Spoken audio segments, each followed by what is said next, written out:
मध्यमाम् अस्मदाचार्यपर्यन्ताम् वन्दे गुरुपरम्पराम्।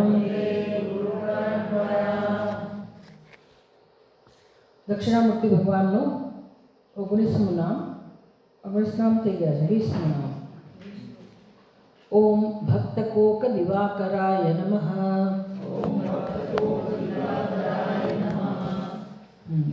આ જે સિરીઝ ચાલે છે એમાં 17માં 16માં નામથી 15માં નામથી શરૂ થયું ભક્ત શબ્દ.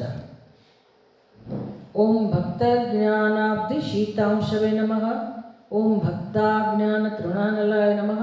ઓમ ભક્તાંબોજ સહસ્રાંશવે નમઃ. ઓમ ભક્ત કેકી ઘનાઘનાય નમઃ. ઓમ ભક્ત કૈરવરાકેન્દવે નમઃ.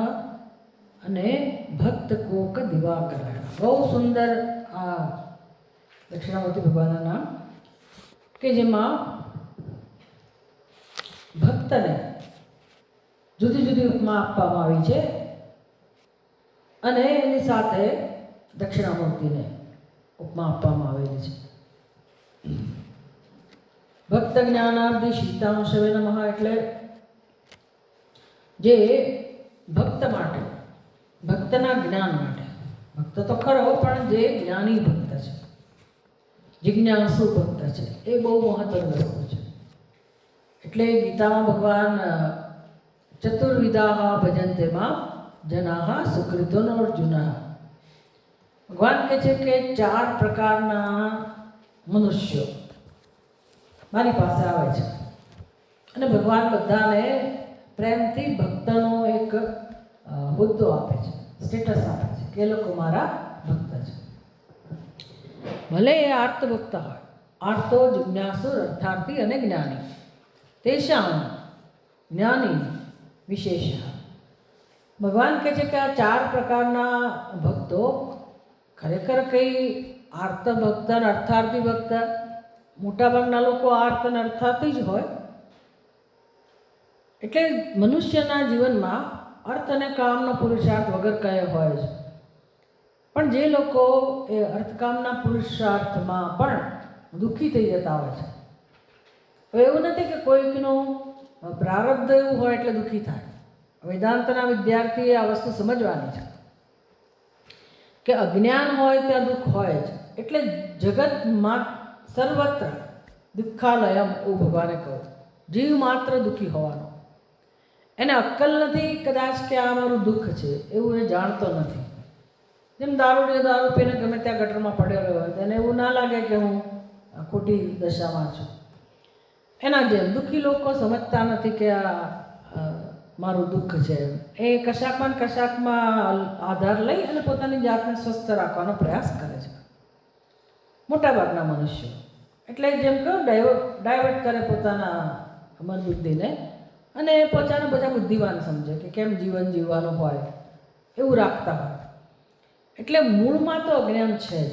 અને જે કંઈ પ્રયાસ થાય છે પછી એ લોકોમાં કદાચ સારો પ્રયાસ કહેવાતો હોય, અર્થકામ માટેનો સફળ કહેવાતા હોય લોકો, તો પણ એ વાસ્તવમાં સંસારી બુદ્ધિ છે. દુઃખનું બીજ ત્યાં પડેલું જ છે. ઉપર તે મનુષ્ય મૂર્ખતા ભરેલું જીવન જીવે છે.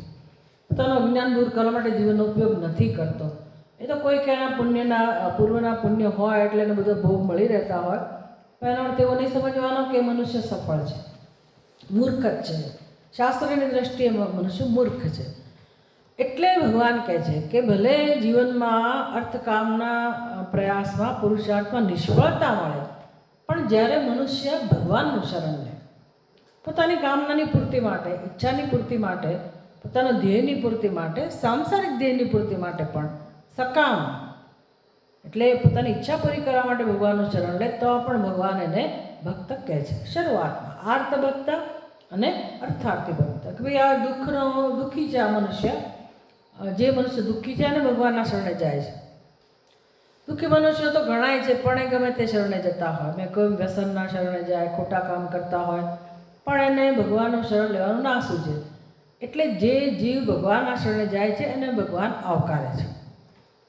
ભલે એને મોક્ષમાં રસ ના હોય, એ માત્ર પોતાના દુઃખને દૂર કરવા પૂરતું, જે આપણે એક સમયે હજી એવા હોઈએ કે દુઃખ પડે ત્યારે આપણે ભગવાનને એટલું બધું યાદ કરીએ અને બસ પછી દુઃખ જતું રહે, પ્રશ્ન ઉકેલાઈ જાય એટલે આપણે આપણી સ્થિતિમાં ભગવાનના ઘેર, એટલે બહુ કંઈ ફેર પડે નહીં. એટલે તો પણ ભગવાન આવકારે છે અને આર્ત ભક્ત કહેવાય.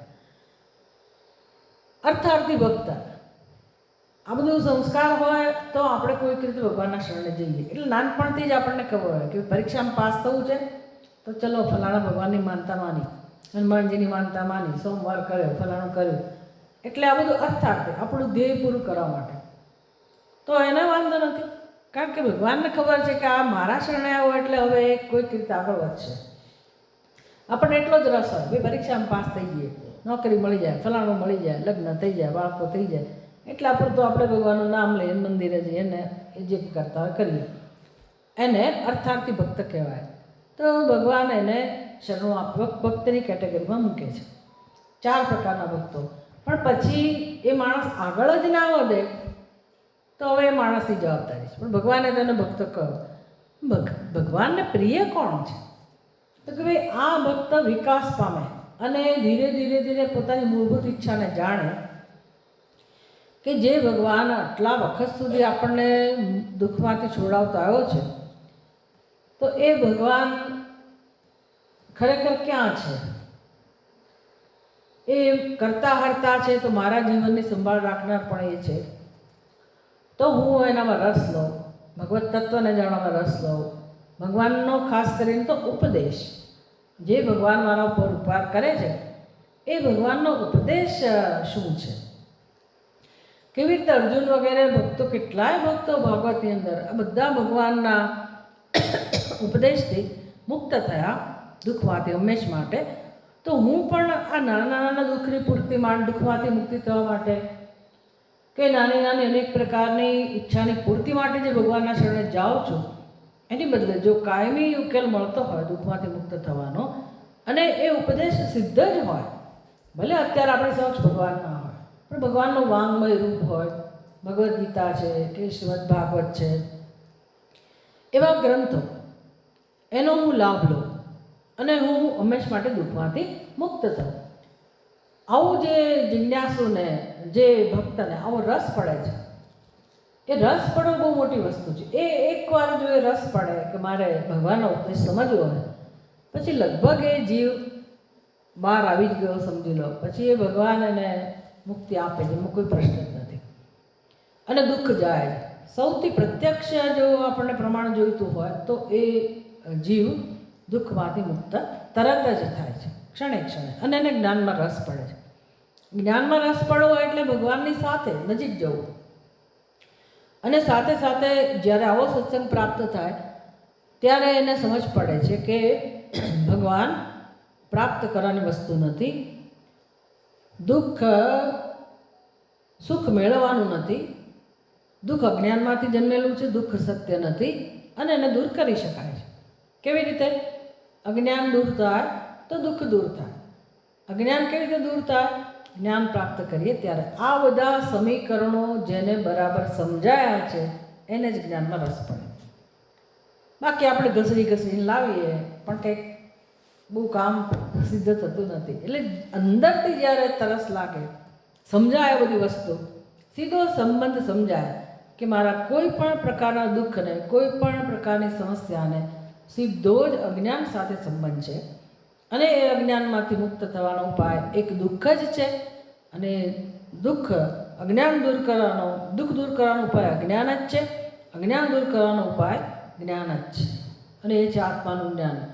એટલે એક જ રસ્તો તમારા માટે હોય સીધો, જેને કહે રાજમાર્ગ, એ રસ્તે આપણે ચડી જઈએ.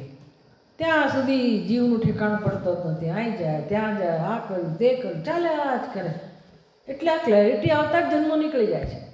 ભક્તિ ખરેખર શું કહેવાય, જ્ઞાન ખરેખર કોને કહેવાય, ગીતા સમજવી એટલે શું, ગીતા તો બધા લોકો ભણાવતા હોય એટલે આપણને કોઈ એનો ભેદની ખબર ના હોય કે ગીતાનું લેવલ કયું હોય, ગીતા સમજવાની વસ્તુ કેવી રીતે હોય. બધા ફલાણા ગીતા પણ ઢીકણા પણ પેલા શું કહેવાય સામાન્ય વિદ્યાર્થીઓ એ ગીતા શીખવાડતા હોય એવું નહીં. ગીતા સમજવા માટે પદ્ધતિસરનો હોય કે ગીતા વાંચવાનો વિષય નથી. ગીતા ઉપનિષદનો સાર છે. તો વધારે ડેપ્થમાં જવા માટે તો ઉપનિષદ ભણવા પડે. એટલે એ બધું જેણે દીર્ઘકાળ સુધી આ બધું અધ્યયન કર્યું હોય એની પાસે ડેપ્થ હોય, એ દ્રષ્ટિ આપી શકે આપણને, ગીતાના શ્લોક સમજાવી શકે. મારા સ્વામી દયાનંદજી મહારાજ કે ભાઈ એક ગીતાનો એક શ્લોક સમજવા માટે આખી ગીતા તમારી પાસે એની સમજણ હોવી જોઈએ.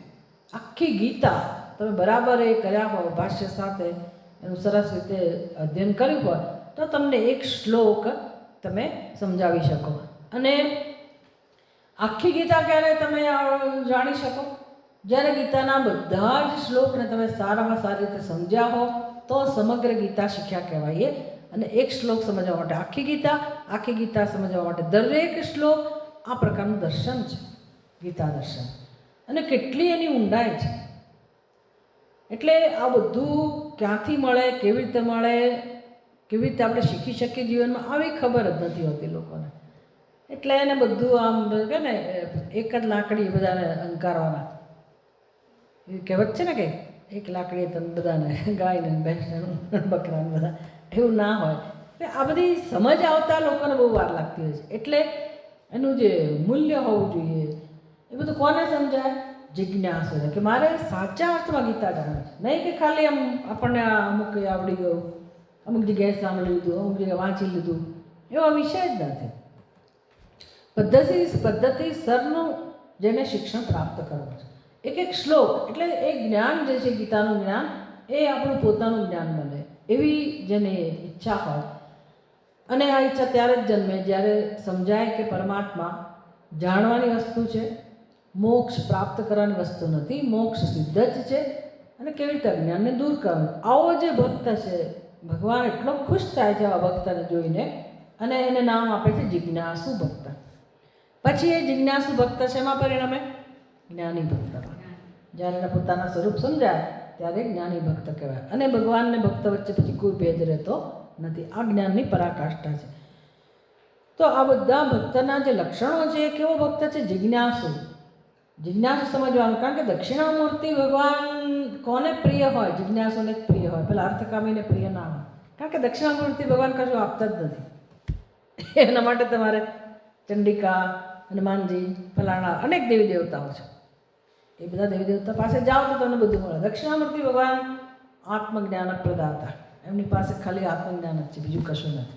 એને રસ ના પડે લોકોને. ખાસ કહેવું એમાં શું હવે જ્ઞાન નિર્ગુણ નિરાકાર જ્ઞાનમાં શું મેળવવાનું? રસ ના પડે. એની પાસે બીજું કંઈ છે ને. એટલે કોને રસ પડે? જેને જ્ઞાનની સ્પષ્ટતામાં રસ હોય, જ્ઞાન મેળવવા, માત્ર જ્ઞાનમાં જ રસ હોય, એને જ દક્ષિણામૂર્તિ ભગવાનમાં રસ પડે. એટલે દક્ષિણામૂર્તિ ભગવાનને કોણ પ્રિય હોય અને કોને દક્ષિણામૂર્તિ ભગવાન પ્રિય હોય? તો કે છે ભક્ત જ્ઞાનાબ્ધિ. આ જિજ્ઞાસુ ભક્ત અથવા તો જ્ઞાની ભક્ત, એના માટે દક્ષિણામૂર્તિ ભગવાન કેવા બની જાય છે? શીતાંશુ. શીતાંશુ એટલે ચંદ્રમા. ચંદ્રમા કેમ? તો કે ભક્તને ત્યાં સમુદ્ર કહો, અબ્ધિ કહો, જ્ઞાનાબ્ધિ. એનું જ્ઞાન જ, એના વિચારો જ એટલા સરસ છે ભક્તના. અને એને વધારે ને વધારે સ્પષ્ટતા જોઈએ જ્ઞાનમાં. એટલે એનું હૃદય વધારે ઉછળે છે આ ગુરુજીની સાથે. આટલું આવી રીતે ભક્તને અને દક્ષિણામૂર્તિ ભગવાન બંનેની પ્રશંસા કરવામાં આવે. પછી કહું ભક્ત જ્ઞાના તૃણાનલાય નમઃ. ભક્ત અજ્ઞાન તૃણ અનલાયનમાં. એટલે ભક્તના અજ્ઞાનને, હવે આ અજ્ઞાની ભક્ત છે પણ જિજ્ઞાસુ ભક્ત, એને અજ્ઞાન દૂર કરવું છે, જ્ઞાન પ્રાપ્ત કરવું છે. તો એના અજ્ઞાન માટે એનું અજ્ઞાન દક્ષિણામૂર્તિ ભગવાન માટે કેવું છે? ઘાસના તણખલા સમાન. આપણા માટે પહાડ જેવું છે, દક્ષિણામૂર્તિ ભગવાન માટે ઘાસના તણખલા જેવું છે. એટલે દક્ષિણામૂર્તિ ભગવાન શું બની જાય છે? અગ્નિ. જોતજોતામાં અજ્ઞાનને દૂર કરે છે. પછી ભક્તાંબોજ સહસ્રાંશવે નમઃ. આ જેમ કમળ અને સૂર્યને એક અલૌકિક જે પ્રકારનો સંબંધ છે, એવી રીતે ભક્ત અને દક્ષિણામૂર્તિ ભગવાનને સંબંધ છે. ભક્તનું હૃદય કમળ સમાન છે અને દક્ષિણામૂર્તિ ભગવાન એના માટે સૂર્ય સમાન છે. એટલે હૃદય કમળ કહો કે અંતઃકરણ કહો કે બુદ્ધિ કહો, ચિત્ત કહો, જે કંઈ હોય, દક્ષિણામૂર્તિ ભગવાન આવા ભક્ત માટે સૂર્ય સમાન બની જાય છે. એટલે આપણું હૃદય પ્રફુલ્લિત થાય, આપણું અંતઃકરણ સ્વચ્છ બને, બુદ્ધિ નિર્મળ થાય, બુદ્ધિ તેજસ્વી બને. વગેરે. પછી ભક્ત કેકી ઘના ઘના એનામાં ભક્તને પછી કોની ઉપમા આપવામાં આવી? કેકીના. કેકીના એટલે મયુરાહ. એ ઘના ઘનાય નમઃ. તો વરસતુ વાદળ, દક્ષિણામૂર્તિ ભગવાન કેવા બની જાય છે? વરસતુ વાદળ. વાદળ વરસે ત્યારે મોરલા જેમ નાચતા હોય એવી રીતે દક્ષિણામૂર્તિ ભગવાનની કૃપા અથવા તો એના ધ્યાનમાં જે સાધક દક્ષિણામૂર્તિ ભગવાનની ઝાંખી કરે છે અથવા તો એના હૃદયમાં એક પ્રેમની વૃત્તિ જન્મે છે દક્ષિણામૂર્તિ ભગવાનના ભક્તના હૃદયમાં, તો એ અનુભૂતિની સાથે એમનું મન નાચી ઉઠે છે ભક્ત લોકોનું. દક્ષિણામૂર્તિ ભગવાન આવા છે, વરસતા વાદળ જેવા. એટલે એ વૃષ્ટિથી જ આ ભક્તનું હૃદય નાચી ઉઠે છે મોરલાની જેમ. ભક્ત કૈરવ રાકેન્દવે નમઃ. ભક્ત કૈરવ, ભક્તને શેની ઉપમા આપી? પેલું પર્ણું અને પાછું શ્વેત. કૈરવ એટલે શ્વેત પર્ણું, શ્વેત ઉત્પલા. તો શ્વેત ઉત્પલા એટલે શુદ્ધ અંતઃકરણ. શુદ્ધ અંતઃકરણના ભક્તો માટે દક્ષિણામૂર્તિ કેવા છે? ઇન્દુ સમાન, રાકેન્દુ, પૂર્ણિમાના ચંદ્ર સમાન. એટલે જો તમે તમારું હૃદય કમળ જેવું હોય તો દક્ષિણામૂર્તિ ભગવાન સૂર્ય બની જાય. જો તમારું ચિત્ત શ્વેત કૈરવ જેવું હોય, ઉત્પલ જેવું હોય, શુદ્ધ અંતઃકરણ હોય, કમળની સાથે પૂર્ણાની સાથે તમારા અંતઃકરણને સરખાવો તો દક્ષિણામૂર્તિ ભગવાન પૂર્ણિમાના ચંદ્રમા સમાન છે. એટલે હવે આપણે નક્કી કરવાનું છે કે મારે મારા હૃદયને કેવું બનાવવું. પુરુષાર્થ જોઈએ આના માટે, સંત પુરુષાર્થ જોઈએ જીવનમાં. આવો જેને સંકલ્પ છે, જેવો રસ છે, જે દિશામાં આગળ વધી રહ્યા છે, તો દક્ષિણામૂર્તિ ભગવાન એને દરેક રૂપે સહાય કરવા તૈયાર છે. તો હવે એમનું આ ભક્ત શબ્દને ધ્યાનમાં રાખીને છેલ્લું વિશેષણ છે ભક્ત કોક દિવાકરાય નમઃ. દિવાકરાય એટલે એનો મૂળ શબ્દ શું થાય? દિવાકર. દિવાકર, અહો કર. કર એટલે જેને કારણે ઉત્પન્ન થાય છે. દિવાકર, દિવ એટલે દિવસ, દિવસ જેને કારણે બને છે. તો દિવાકર એટલે સૂર્ય.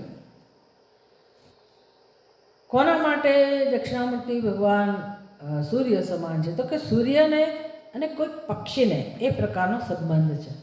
કયું પક્ષી છે? ચક્રવાક, કોક પક્ષી. કોક પક્ષી, ચક્રવાક.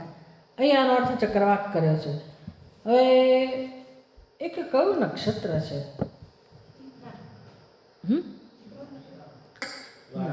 સ્વાતિ, સ્વાતિ નક્ષત્ર. એ સ્વાતિ નક્ષત્રને પણ એક કોઈ પક્ષી છે એ રાહ જોતું હોય છે. સ્વાતિ નક્ષત્રના પાણી ચાતક, ચાતક એ જ વખત પાણી પીએ, ત્યાં સુધી પાણી ના પીએ. આવું બધું છે કુદરતમાં. એવી રીતે આ ચક્રવાક પક્ષી છે, એને સૂર્ય સાથેનો સંબંધ છે. સૂર્યના પ્રકાશ, જેવો સૂર્યનો પ્રકાશ થાય એટલે એ ચક્રવાક પક્ષી કવિની ઉપમા પણ હોઈ શકે.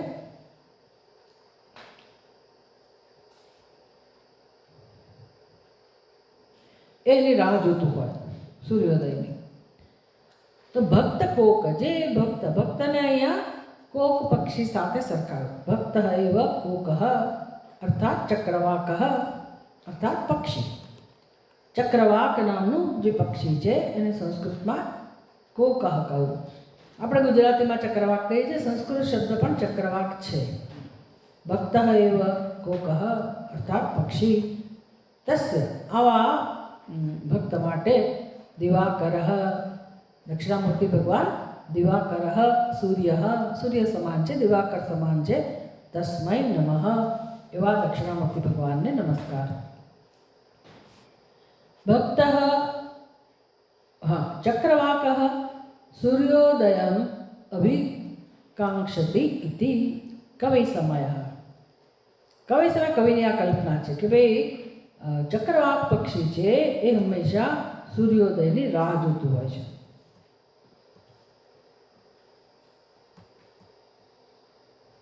તથા એવ ભક્ત સહૃદયે દક્ષિણામૂર્તિ ધ્યાન માર્ગે દ્રષ્ટુમ નિરંતરમ અર્થી. અર્થી એટલે ઈચ્છુક. તથા એવ આ જ પ્રકારે, કયા પ્રકારે? જેવી રીતે ચક્રવાક પક્ષી સૂર્યનારાયણની રાહ જોતું હોય છે સૂર્યોદયને, એવી રીતે આ ભક્ત પણ સહૃદયે દક્ષિણામૂર્તિમ ધ્યાન માર્ગે દ્રષ્ટુમ નિરંતર અર્થી રોજ એટલે કે હંમેશા એવી ઈચ્છાવાળો હોય છે આ ભક્ત કે ક્યારે દક્ષિણામૂર્તિ ભગવાન એને દર્શન આપે.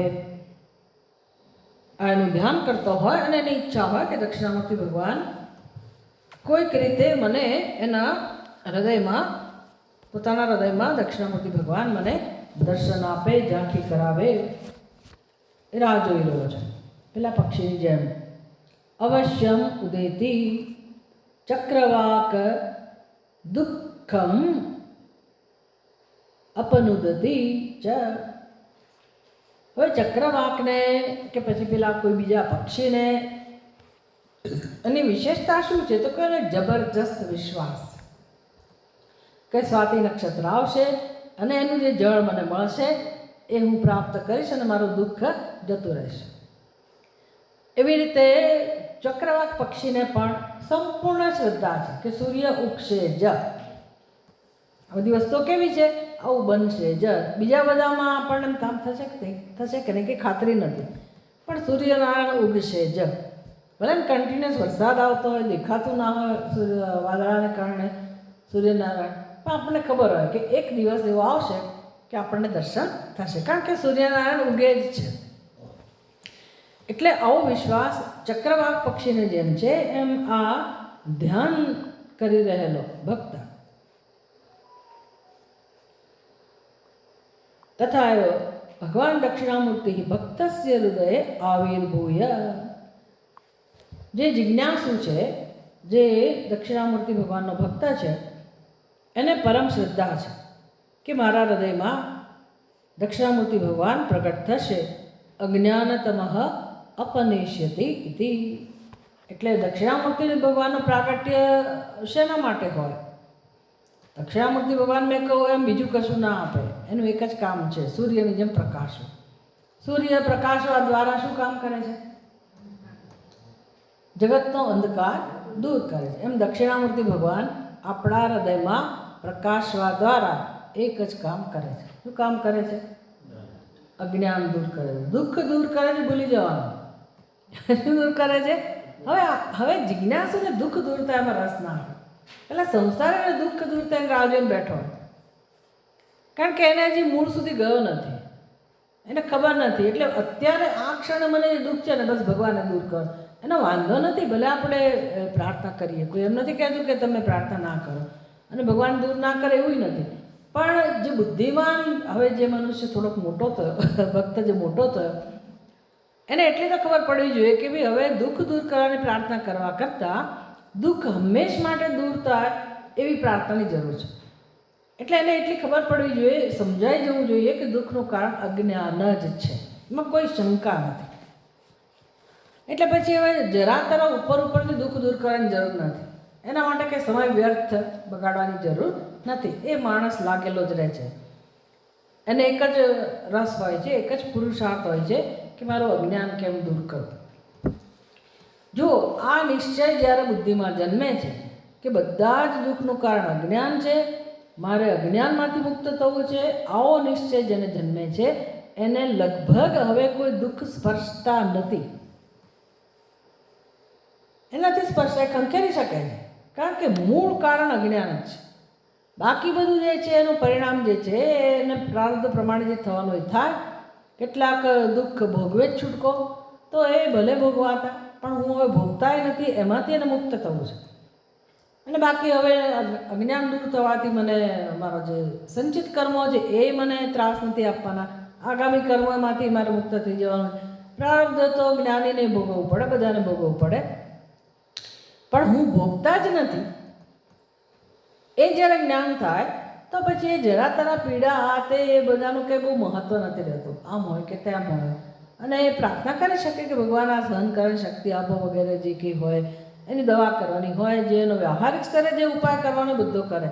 પણ હવે એના હૃદયમાં એવું આમ હાય હાય હોય એ જે કકળાટ હતો એ જતો રહ્યો. હવે એને કોઈ એવું દુઃખ સ્પર્શતો નથી. કોને? જ્ઞાનીને નહીં. હવે હું ક્યારની સમજાવું છું કે ભાઈ જેને નિશ્ચય થઈ ગયો કે ભાઈ અજ્ઞાન જ દુઃખનું કારણ છે, હજી અજ્ઞાની જ છે, જ્ઞાનીને તો ક્યાં ચર્ચા કરવાની જરૂર, એને કયું સ્પર્શવાનું. જેને આ તકલીફ અહીંયા છે ને, હજી આપણને સમજાતો નથી આટલા વર્ષોથી સત્સંગ કરવા છતાંય કે ભાઈ અજ્ઞાન જ બધા દુઃખનું મૂળ છે. જેને સમજાઈ ગયું એને જ્ઞાનમાં જ રસ હોય. જ્ઞાનમાં રસ હોય તો સત્સંગમાં રસ હોય જ, ભણવામાં રસ હોય. પછી આ પહેલા પ્રકારના સત્સંગ, ઢીકણા પ્રકારના સત્સંગ એ બધામાં આટા ના મારે, એનો સમય ના બગાડે. એને સીધી આ ક્લેરિટીમાં જ રસ હોય, બુદ્ધિના સ્તરે જ કામ કરતું હોય, પણ એ નિર્ણય નથી થતો. તકલીફ એ છે, કારણ એક જ છે કે જે આ સમીકરણ સ્પષ્ટ નથી થતું. જ્યારે ચક્રવાકને જેવો વિશ્વાસ છે, શ્રદ્ધા છે કે સૂર્ય ઉગશે જ, એમ આ ભક્તને શ્રદ્ધા છે કે જ્ઞાન પ્રગટ થશે જ. કેમ તો કે હું દક્ષિણામૂર્તિ ભગવાનની આરાધના કરું છું, જ્ઞાન માટે મારું જીવન છે. અને દક્ષિણામૂર્તિ ભગવાનનું કામ એક જ છે, અજ્ઞાનને દૂર કરવું.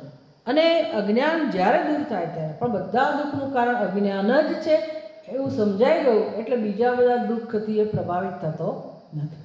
આપણે ફસકાઈ પડીએ, ખાલી પેટમાં દુખ્યું એમાં તો બેસી પડીએ, અરે અરે મને પેટમાં દુખે, એટલે આશ્ચર્ય થાય આપણને. ભાઈ આ તો શરીર છે એટલે બધું જાત જાતનું થવાનું જ, એમાં શું નાની નાની વાતમાં ઢીલા પડવાનું. દવા લો પણ ના પાડે, તમે આ કરો તે કરો. એટલે આપણને એમ થાય કે આ સત્સંગનું બળ કેમ નથી મળતું આપણને.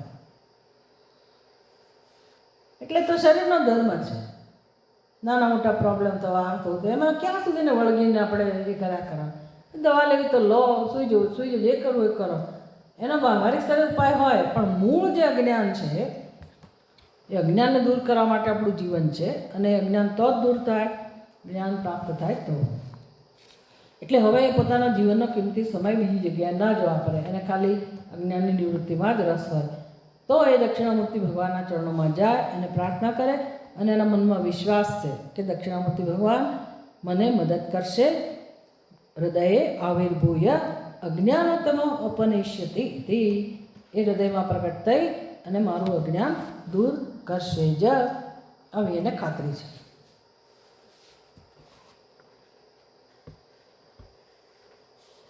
ઓમ ગજાનનાદિ સંપૂજ્યાય નમઃ. પછીનું નામ છે દક્ષિણામૂર્તિ ભગવાનનું ઓમ ગજાનનાદિ સંપૂજ્યાય નમઃ. નમઃ એટલે નમસ્કાર.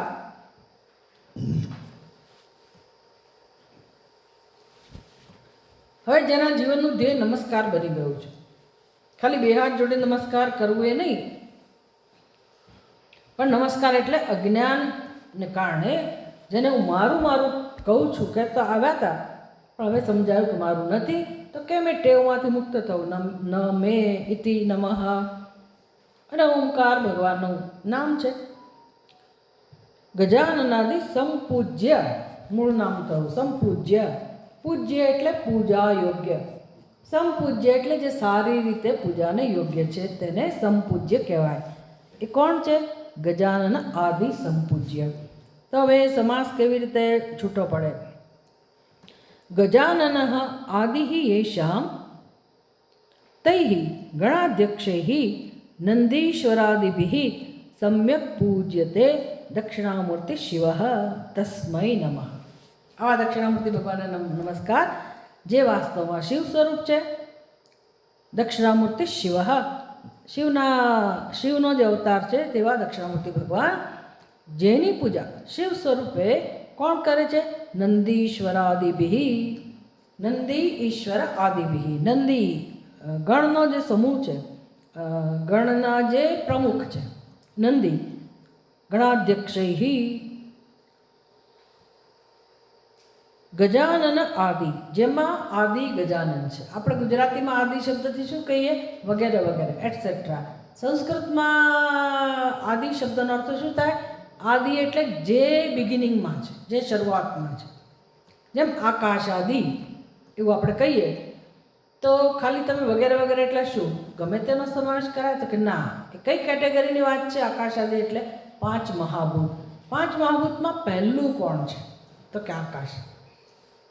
જો તમે સૂક્ષ્મથી સ્થૂળ તરફ જાઓ તો આકાશ આદિ, નહીંતર પૃથ્વી આદિ કયું હોય તો તમારે સ્થૂળથી સૂક્ષ્મ તરફ જવાનું, એક પછી એક ક્રમ લેવાનો. એટલે આકાશ આદિ હોય તો આકાશ, વાયુ, એ રીતે ક્રમમાં જવાનું. પણ એ જ એની જ વાત આવે, જેમના પહેલાં આકાશ છે. આદિ શબ્દ એનું સૂચન કરે છે. એમ ગજાનન આદિ તો આદિ એટલે સૌથી પહેલાં કોણ છે? તો કે ગજાનન. ગજાનન એટલે કોણ?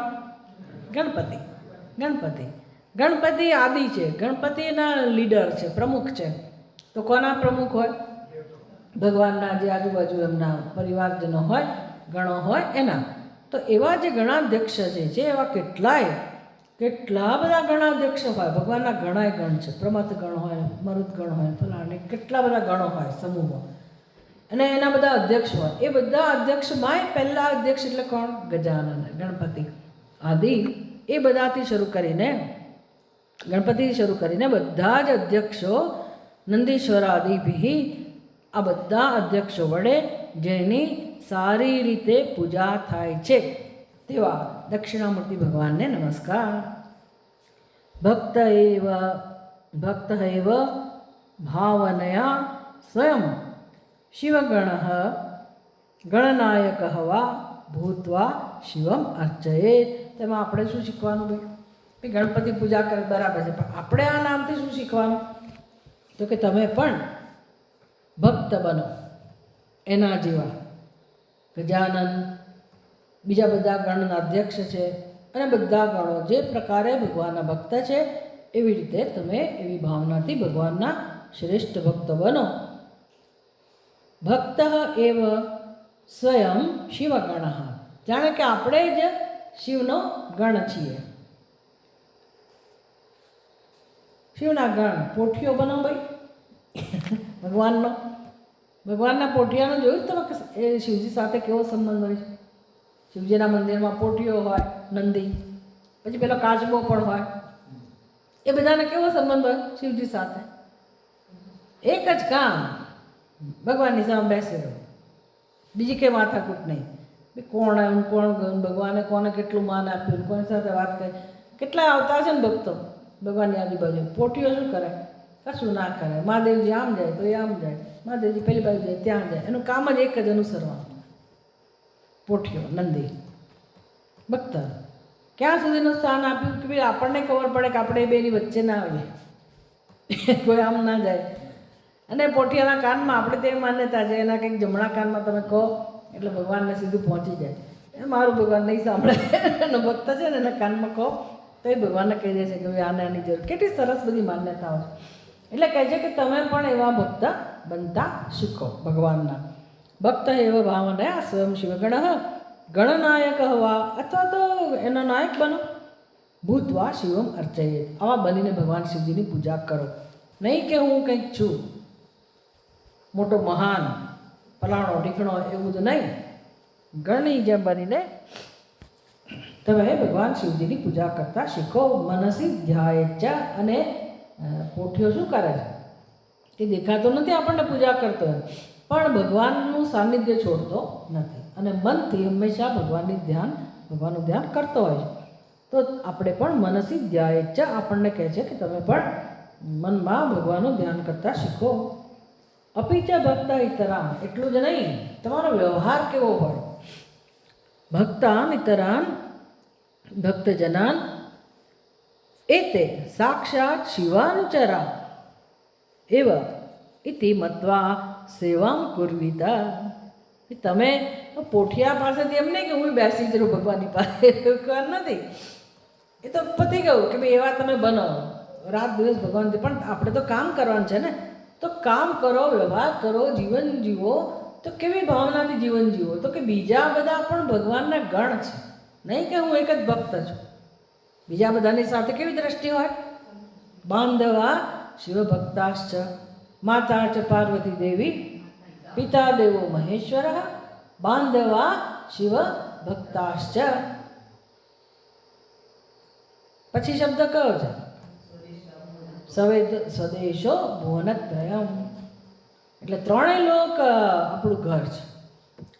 શિવભક્તા બાંધવા,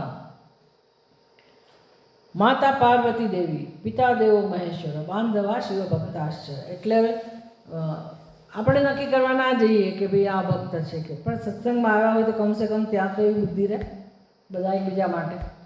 ત્યાંય જો કશું કામ આમ હોય તો એનો કોઈ અર્થ નથી. એટલે ત્યાંય સેવાની ભાવના. પછી એમ કરતાં કરતાં આપણી દ્રષ્ટિ વિશાળ બનતી જાય કે આખું જગત આપણને ભગવાનનું ઘર જ જણાય. અને પછી બધા આપણા બાંધવો જ છે, તો કેવી દ્રષ્ટિ સાથે જીવન જીવવું. એટલે કે છે કે એ સાક્ષાત શિવ અનુચરાહ એવ ભક્ત સેવામ કુર્વિત. ભક્તે આ પ્રકારે સેવા કરવી જોઈએ. કઈ રીતે? ઇતરાન ભક્તજનાન એતે સાક્ષાત શિવાનુચરાહ એવ ઇતિ મત્વા. એ બાકીના જે ભક્તો છે, બાકીના જે લોકો છે, એ પણ ભગવાન શિવજીના સાક્ષાત અનુચરો છે. એ ભાવના રાખીને એમણે એની સેવા કરવી જોઈએ. ઓમ ગજચર્મોજ્જવલા કૃતયે નમઃ.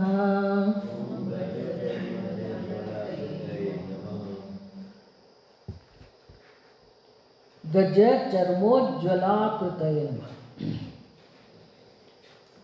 ઓમ અને નમઃ તો આપણે જાણીએ છીએ. કૃતયે, કૃતયે એટલે કયો શબ્દ થયો? છેલ્લો કયો અક્ષર આવશે? કૃતયનો સામાન્ય શબ્દ શું બનશે? એવું નહીં, છેલ્લો એટલે જેમ રામાય તો રામ આવ્યો છેલ્લે, રામાય એટલે બદલે રામ થયું.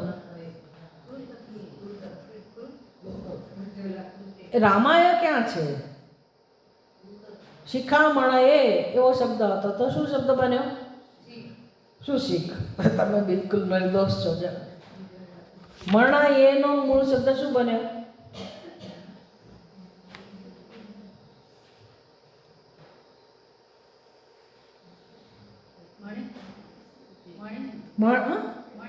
મણિ. મણયે મણિ, તો આનો શું બને? કૃતિ. એકે જણ શીખતું નથી, શું કરે?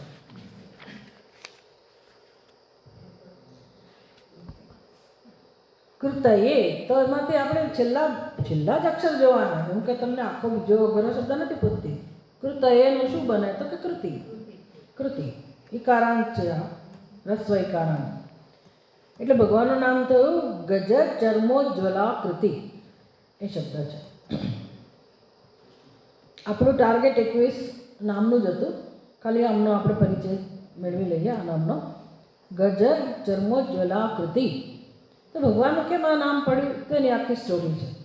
ગજસ્ય ચર્મ, ગજ ચર્મો, ગજ ચર્મ પહેલો શબ્દ છે, તો એનો અર્થ કર્યો ગજસ્ય ચર્મ. ગજ એટલે હાથી, હાથીની ચામડી. તેન ઉજ્જવલા અતિશયન પ્રકાશમાન આકૃતિ યસ્ય સહ. તો ભગવાન હાથીનું ચર્મ એ જેનો પહેરવેશ છે. શિવજીનું એક નામ છે કૃત્તિવાસા. તો કૃત્તિવાસા, તો કૃતિ એટલે શું? તો તેન ઉજ્જવલા અતિશયન પ્રકાશમાન આકૃતિ. આકૃતિ એટલે કૃતિ. જ્વલાકૃતિ, ઉજ્જવલિત આકૃતિ. ઉજ્જવલા અતિશયન પ્રકાશમાન. ઉજ્જવલા એટલે શું? અતિશયન પ્રકાશમાન, જે જગારા મારી રહી છે. શેને કારણે? હાથીના ચામડીથી, જેની આકૃતિ અત્યંત ચકાટ મારી રહી છે. તેવા દક્ષિણામૂર્તિ ભગવાનને નમસ્કાર. એટલે હવે ગજચર્મ જેણે ધારણ કર્યું છે. આપણે વ્યાઘ્રાંબર એ બધા શબ્દો વાપરીએ છીએ ને શિવજી માટે. એ હરણનું એમણે મૃગાંબર પહેર્યું હોય, વ્યાઘ્રાંબર વાઘનું ચામડું પહેરેલું હોય, અથવા વ્યાઘ્રાસન હોય, એમનું વાઘના ચામડાનું આસન બનાવ્યું હોય. તો શિવજીને શું કપડાની જરૂર હોય? એટલે એ તો શું કરે, પછી આવા બધા કપડાં પહેરે, જંગલમાં રહેતા હોય એટલે જાત જાતના. તો એમણે હાથીનું ચામડું પહેરેલું છે. હાથીનું ચામડું વસ્ત્રની જેમ પહેરેલું છે, એનાથી એ સુશોભિત છે ભગવાન શિવજી, અને એ જગાડા મારી રહ્યા છે. તો આવું જેનું સ્વરૂપ છે તેવા દક્ષિણામૂર્તિ ભગવાનને નમસ્કાર. જગન્માતા એની કથા છે. આ ગજસ્ય એટલે કોણ? આ હાથી એટલે કયો હાથી? કયા હાથીનું વસ્ત્ર એમણે પહેરેલું છે? ચામડાનું વસ્ત્ર તરીકે ઉપયોગ કરી રહ્યા છે. કયો હાથી? કેવા સંજોગોમાં? તો કે જગન્માતા મહિષાસુરમ અવધીદ ઇતિ ગાથા લોકે પ્રસિદ્ધ. આપણે જાણીએ છીએ કે મહિષાસુર નામનો રાક્ષસ છે, જેનો સંહાર માતાજીએ કરેલો છે. પાર્વતી માતાએ મહિષાસુર મર્દિની તસ્ય પુત્ર ગજાસુર. આ મહિષાસુરનો એક પુત્ર હતો, એનું નામ હતું ગજાસુર. અસુર એટલે રાક્ષસ, અને ગજાસુર એટલે એ હાથી હતો. ગજાસુર, એનું નામ ગજાસુર હતું. તમ શિવ ત્રિશુલેન હત્વા. હવે કંઈક સંજોગો આવ્યા હશે એટલે, અથવા મહિષાસુરનો નાશ થયા પછી આ રાક્ષસ જ હતો, તો ભગવાન શિવજીએ એનો નાશ કર્યો. શેનાથી? ત્રિશુલથી. ત્રિશુલેન હત્વા તસ્ય ત્રિશુલાગ્નિ પાવિતમ ચર્મ. તો ત્રિશુલ જે છે ને એમાંથી અગ્નિ પ્રકટ થયું, અને જ્યારે ભગવાને રાક્ષસનો સંહાર કર્યો તો એ ત્રિશુલમાં જે અગ્નિ પ્રકટ થયો એનાથી આખી ચામડી પવિત્ર થઈ ગઈ. તો એ પવિત્ર થયેલું જે ચર્મ છે સ્વદેહે પ્રાવૃણોત. ભગવાન શિવજીએ શું કર્યું? એ ગજાસુરની જે ચામડી હતી એને પોતાના દેહ ઉપર ધારણ કરી. અતઃ એવ શિવ કૃત્તિવાસા ઇતિ પ્રસિદ્ધમ અગમત. આવું કથાની અંદર બહુ સ્પષ્ટ છે કે ભગવાન શિવજીએ આ ચામડીનો વસ્ત્ર તરીકે ઉપયોગ કર્યો. એશા ગાથા શ્રી શિવ મહાપુરાણે રુદ્ર સંહિતાયામ યુદ્ધખંડે વિસ્તરશઃ વર્ણિતા ઉપલભ્યતે.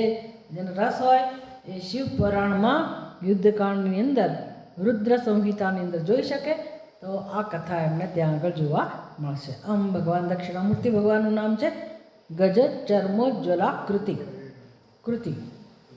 આકૃતિ અવિજન્યાકૃતે તસ્મૈ નમઃ. ભગવાન દક્ષિણામૂર્તિને નમસ્કાર. ઓમ પૂર્ણમદ પૂર્ણમિદમ પૂર્ણાત પૂર્ણમુદચ્યતે પૂર્ણસ્ય પૂર્ણમાદાય પૂર્ણમેવાવશિષ્યતે. ઓમ શાંતિ શાંતિ શાંતિ.